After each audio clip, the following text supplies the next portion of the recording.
Sebenarnya kalau itunya nggak dipatokin sih, tapi lebih ke akunya. Kalau kamu mau gimana? Aku pengen belajar ini itu aja deh, biar kedepannya begitu.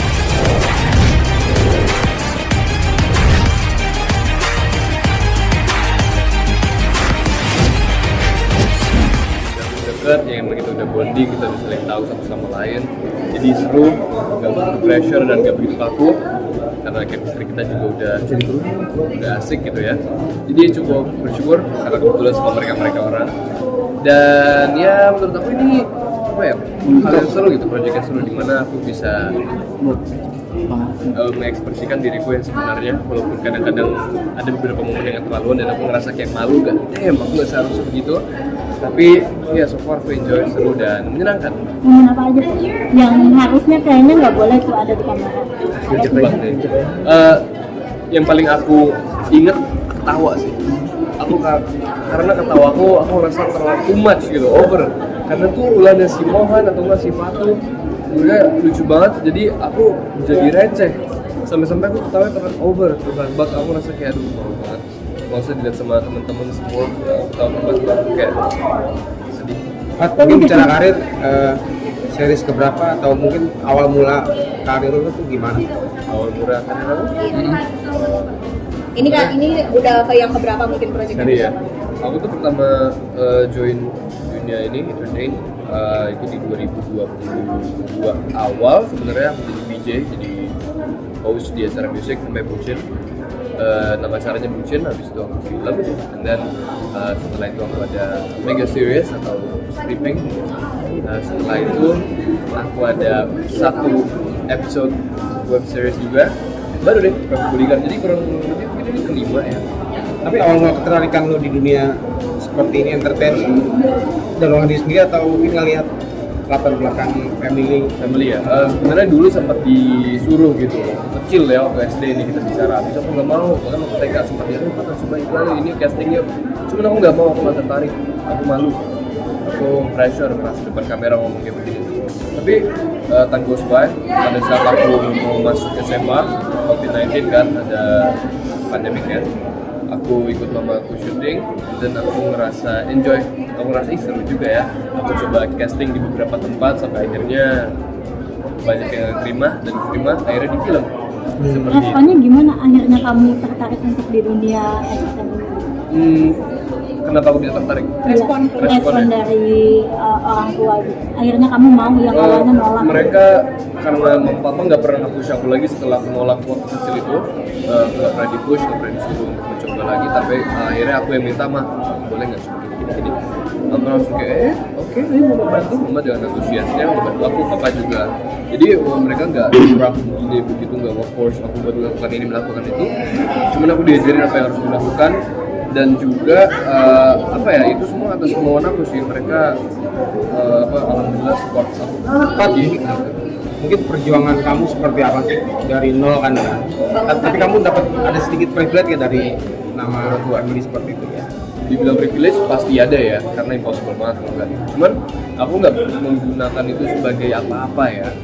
Tapi aku malah ngerasa itu adalah barrier aku ngerasa aku ya nggak boleh sampai merusak nama masyarakat atau apapun itu yang bikin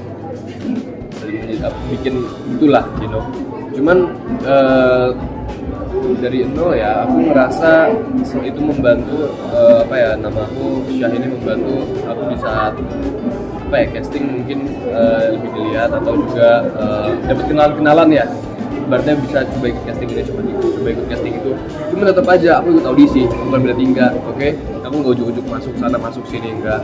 Aku audisi, karena banyak juga judul yang aku nggak masuk. Tapi sempet drop nggak kalau ada penolakan kayak gitu? Dan lo ngatas ini gimana gitu? Aku sempet ngedrop, cuma aku tanya, kenapa ya aku nggak masuk? Kenapa bisa ya? Aku bertanya sendiri, aku tanya sama mama, papa, kenapa? Cuman kayak ya faktornya bukan berarti aku buruk atau seseorang itu buruk, cuman kayak ya emang belum cocok mungkin.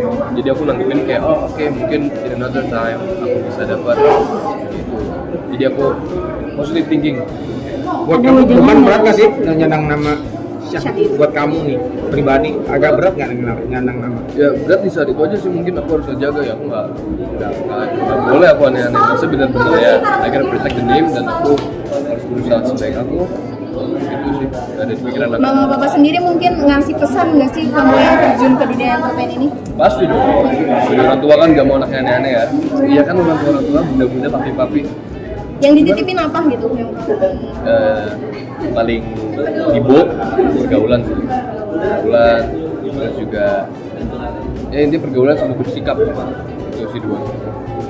Kamu sendiri untuk actingnya minta saran gitu atau ngeliatin ke mereka untuk kualitas acting kamu gitu, tanggapan mereka? Untuk pertama kali iya banget, tapi sekarang jadi kayak aku minta ajarin gimana sih Pak ini dialognya, tanda seru ini artinya gimana sih, terus ada titik koma itu gimana sih yang enak jedanya itu gimana sih. Terus udah ngobrol, aku juga bertanya sama om aku, sampai akhirnya ya ketemu jawabannya. Aku ngerasa oke, aku udah ngerti, jadi sekarang ini aku paling dibantu ini aja, kalau di rumah ini enggak, wah ini lucu deh, masa skin hero-nya ceritanya begini, paling kurang lebih gitu. Cuman pas awal-awal ya aku bener-bener nanya banget, bener-bener yang teknologi kan, jadi aku bener-bener nanya semuanya. Tapi mereka mengkritik kamu nggak sih mungkin? Iya. Lagi udah senior, oh iya. Iya, tentu. Gimana mungkin? Kamu tuh harusnya bisa begini, Fata. Kurang itu, tapi kayak gimana Pak, udah syuting, udah 2 bulan lalu, cuman gitu. Cuman iya, pas dikritik lain kali kalau giniin aja, kalau ada kata-katain gituin aja. Jadi pas dikritik, terus ya diapresiasi juga kalau emang ada yang oke. Mereka fair play. Untuk kamu pribadi, kalau misalnya nama channelnya itu tetap disangkut pautin, terus dengan nama kamu yang makin besar juga tetap disangkut pautin sama keluarga, itu menjadi beban kah atau memang kamu akan menerima hal itu aja? Oh iya dong, aku menerima oleh aku ambil semua positif ya tapi Pak, kamu Mas Mbak nih, bicara pendidikan, kamu sendiri sekarang gimana? gitu-gitu aja. Aku kebetulan harusnya kuliah tuh tahun lalu, cuman aku nggak ambil. Tapi aku di lain sisi les, aku lakukan kursus, cuman sejauh ini baru sempat bahasa Jerman ya. Tapi aku ada beberapa plan kedepannya untuk ambil kursus ini dan itu. Jadi di lain sisi bukannya ujuk-ujuk aku cuman kata syuting, have fun, hiburan, main-main, olahraga, tapi aku juga harus menuntut ilmu lah ya. Tapi orang tua gimana bicara ke orang tua? Memutuskan untuk karir dulu nih kayak gitu. Sebenarnya kalau itunya nggak dipatokin sih, tapi lebih ke akunya, Pak kamu mau gimana? Aku pengen belajar ini itu aja deh biar kedepannya begini. Jadi kayak oke, bagus, ya udah sih coba. Bahasa Jerman, pilihan itu kenapa tepat, ada alasan khusus nggak? Lucu sih itu alasan aku. Karena aku ngerasa kakek aku kan ini ya Deutschland ya, jadi aku ngerasa aku harus bisa. Dan juga aku tertarik karena apa ya? Karena dulu aku punya crush orang sana, jadi harus belajar. Bilangin nih, namanya siapa? Lanjut. Iya. Nah, untuk waktu kamu sendiri gitu, mama papa protes gak sih? Karena kan proyek kamu lagi padat-padatnya mungkin. Gimana dengan waktunya, dengan keluarga? Paling aku agak diomelin ketika ini ya, di saat liburan, di saat break, aku nggak pakai benar-benar buat istirahat, tapi aku malah jalan sama siapa, atau melakukan hal lain kayak olahraga atau malah hangout, kurang lebih seperti itu.